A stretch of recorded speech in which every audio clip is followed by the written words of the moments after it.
Friends, मैं हूं अशोक गजा आपके सामने ज्योतिष के बारे में एक बार फिर से कुछ जानकारी देने के लिए आया हूं।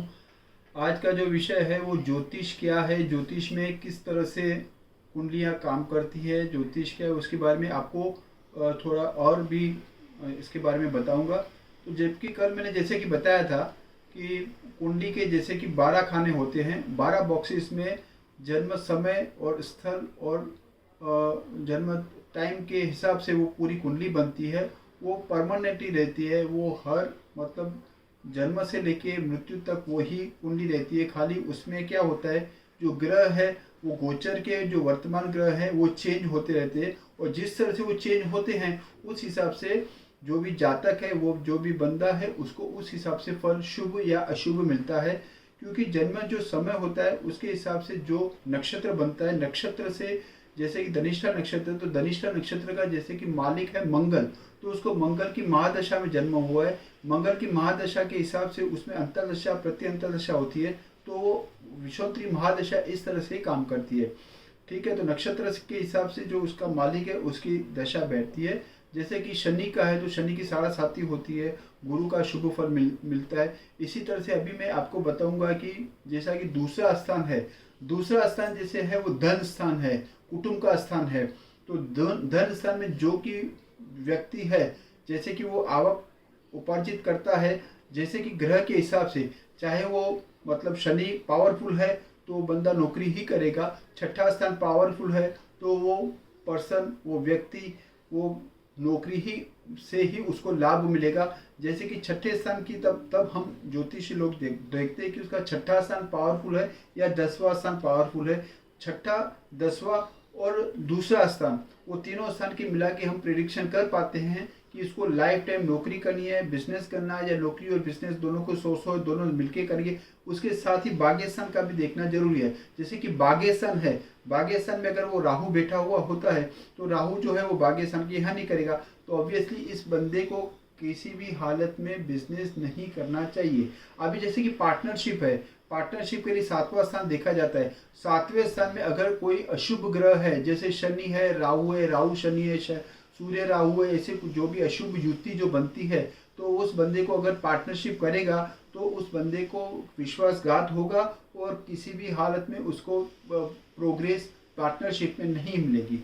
तो इसी तरह से ये सब देखते हुए ही उसको डिसीजन लेना चाहिए। जैसे कि दूसरा स्थान है वो धन का स्थान है, दूसरा स्थान धन का स्थान का मालिक कहाँ बैठा है वो भी देखा जाता है। जैसे कि उसको अगर चौथे स्थान में बैठा है तो उसको माता का नाम रख के बिजनेस करना चाहिए, माता का जो फोटो है वो जेब में रखना चाहिए, क्योंकि उसकी जो है वो माता के स्थान के साथ ही उसका मतलब क्या बोलते हैं कि वही कमा पाता है, कमा सकता है। और इस तरह से दूसरा स्थान बहुत महत्वपूर्ण, दूसरा स्थान का जो कारक है वो गुरु है। गुरु के पास फाइनेंस का पोर्टफोलियो है, फाइनेंस का पोर्टफोलियो होने की वजह से कि गुरु का मजबूत होना बहुत जरूरी है।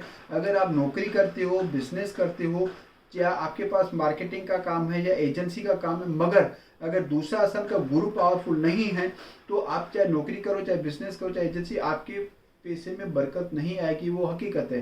तो गुरु का जो है वो शुभ होना बहुत जरूरी है। उसके लिए शुभ होने की मतलब है या वो अपने स्वराशि में होना चाहिए, जैसे कि 9वीं राशि उसकी शुभ राशि स्वराशि है, 12वीं राशि उसकी शुभ राशि है, और कर्क राशि में वो गुरु उच्च का बनता है। अगर ये संयोग बनता है या गुरु चंद्र के साथ है तो भी शुभ है, मगर अगर गुरु राहु और शनि के साथ है, अगर वो गुरु राहु के साथ है और वो शेयर बाजार में जाएगा तो उसको नुकसान होना तय ही है।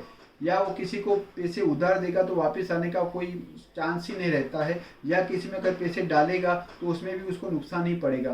तो ये सब देखते हुए आपको पैसा इन्वेस्ट भी कहाँ करना है वो भी जन्म कुंडली के हिसाब से आपको करेंगे। जन्म कुंडली बेसिकली क्या है, जन्म कुंडली आपको मार्गदर्शन देती है, आपको गाइडेंस देती है कि आपको क्या करना चाहिए।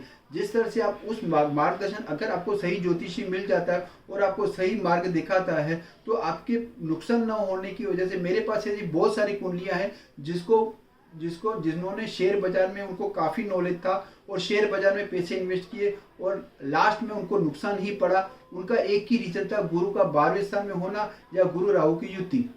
मैंने हजारों ऐसी कुंडलियां देखी जिसमें ये योग बनता है, और या 5वें स्थान में राहु का होना, या 9वें स्थान में राहु का होना, शेयर बाजार में वही व्यक्ति सफलता हासिल कर सकता है जिसका दूसरा स्थान का स्वामी 5वें स्थान में है, 5वें स्थान का स्वामी 11वें स्थान में है, और 11वें स्थान का मालिक, ये तीनों अगर आपस में मेल जोल करते हैं, दूसरा स्थान मतलब धन स्थान, 5वां स्थान मतलब शेयर बाजार, सट्टा या जुगा या फिर लॉटरी वो बोल सकते हैं, फिर 11 स्थान मतलब लाभ स्थान, और 9वां स्थान मतलब भाग्य स्थान। अगर ये शुभ अगर कुछ योग बनता है तभी उनको शेयर बाजार में जाना चाहिए, अन्यथा उसको लाभ की जगह नुकसान ही पड़ने का। तो ये दूसरा स्थान जैसे कि आज में मैंने आपको बताया तो धन स्थान कहला जाता है। इसका जो शुभ कारक ग्रह है वो गुरु है। अगर गुरु कारक ग्रह है और अगर वो ठीक स्थान पे बैठा नहीं है तो आपको पहले तो वो देखना चाहिए कि वो गुरु का अगर नंग पहनेगा तो उसको लाभ होगा या नुकसान, क्योंकि ऐसा नहीं है कि गुरु शुभ ग्रह है और आप गुरु का नंग पहनो। मैंने पहले भी मैंने अपने जो वीडियो अपलोड किए उसमें भी बताया हुआ है कि अगर गुरु शुभ ग्रह है या चंद्र शुभ ग्रह है तो आप चंद्र का नंग पहन लो या गुरु का नंग पहनो तो आपको फायदा ही होगा, जरूरी नहीं। क्योंकि अगर बाध्य ग्रह गुरु आपका बनता है या जो जन्म कुंडली है आपकी वो अगर बुध की है, मतलब अगर मिथुन लग्न की है, या फिर वो अगर वो क्या बोलते हैं बुध के जो दूसरी राशि है कन्या लग्न, तो बुध और गुरु आपस में मेल जोल नहीं है। तो लग्न जो है लग्नेश का उसके साथ क्या तालमेल है, या गुरु छठे स्थान में बैठा है तो गुरु शुभ होने के बावजूद भी आपको लाभ की जगह नुकसान ही देगा। तो आपको सोच समझ के नंग पहनना चाहिए। मैं तो बोलूँगा इससे अच्छा है कि आप गाय को अगर बृहस्पतिवार के दिन गाय को रोटी और गुड़, सबसे पहले उसकी रोटी बनाओ आप घर के बनाने से पहले, और आप गाय को आप खिलाते हो, चने की दाल है, गुड़ है और उसमें रोटी में मिला के अगर आप 21 दिन तक देते हो तो भी आपको लाभ मिलेगा। तो उसमें गुरु का नंग पहना कोई जरूरी नहीं। बृहस्पतिवार को आप गुरु का जो है पीला रंग है तो पीले रंग के आप वस्त्र धारण करो तो भी आपको फल मिलेगा। अगर आप साईं बाबा में मानते हो तो उसके मंदिर के आप हर बृहस्पतिवार आप दर्शन करोगे तो आपको हर 100% ही लाभ मिलेगा मतलब मिलेगा ही। तो नंग के ऊपर आप न जाइए, बल्कि ये श्रद्धा के साथ आप करोगे तो आपको जरूर फल मिलेगा। ये था दूसरे स्थान का मतलब आपको कारक ग्रह है वो बताया।